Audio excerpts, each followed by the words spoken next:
Qoğalın nağılı. Biri var imiş, biri yox imiş. Qədim zamanlarda bir qoca baba və mehriban, çalışqan nənə var imiş. Onlar kiçik bir evdə, sakit bir kənddə yaşayırmışlar. Bir gün baba nənəyə belə dedi: "Ay nənə, bir dənə ləzzətli, ətirli qoğal bişirərsən, ürəyim istəyir." Nənə gülümsədi, amma biraz da kədərlə dedi: "Ay baba, unumuz qurtarıb axı." Baba dedi: "Eybi yox, evdə nə varsa yığ bir yerə. Bəlkə biraz un çıxar. Bir dənə balaca qoğal bişirərsən."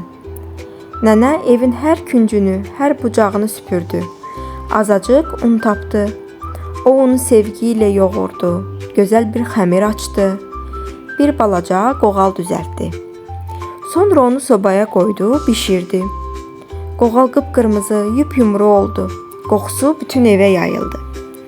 Nənə onu soysun deyə pəncərənin üstünə qoydu. Amma bilirsən nə oldu? Qoğal biraz yelləndi, darıxdı, diyirləndi və pəncərədən aşağı düşdü. Yavaş-yavaş, diyirlənə-diyirlənə yola çıxdı. Gedə-gedə qarşısına bir dovşan çıxdı. Dovşan dedi: "Qoğal, qoğal, gəl səni yeyim." Qoğal isə şirin-şirin cavab verdi: "Məni yemə, məni yemə, sənə bir mahnı oxuyum." Və başladı oxumağa. "Undum, qoğal olmuşam, tavada qızarmışam, nənədən də qaçmışam, babadan da qaçmışam, səndən də qaçaram, təkər kimi fırlanaram." Və hoppana-hoppana dovşandan da qaçdı. Biraz getdi, bir canavara rast gəldi. Canavar onu yemək istədi. Amma qoğal yenə eyni mahnını oxudu. "Undum, qoğal olmuşam, tavada qızarmışam, nənədən də qaçmışam, babadan da qaçmışam, səndən də qaçaram, təkər kimi fırlanaram." Və canavardan da qaçdı. Sonra qarşısına bir ayı çıxdı. Ayı da onu yemək istədi. Qoğal isə yenə eyni mahnısını oxudu.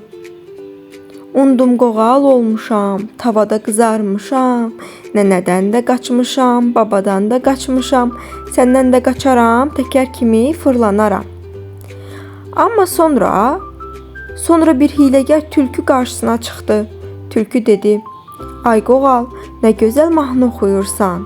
Amma biraz da yaxın gəl, yaxşı eşidim, qulaqlarım zəifləyib." Qoğal biraz yaxınlaşdı. "Undum, qoğal olmuşam, tavada qızarmışam."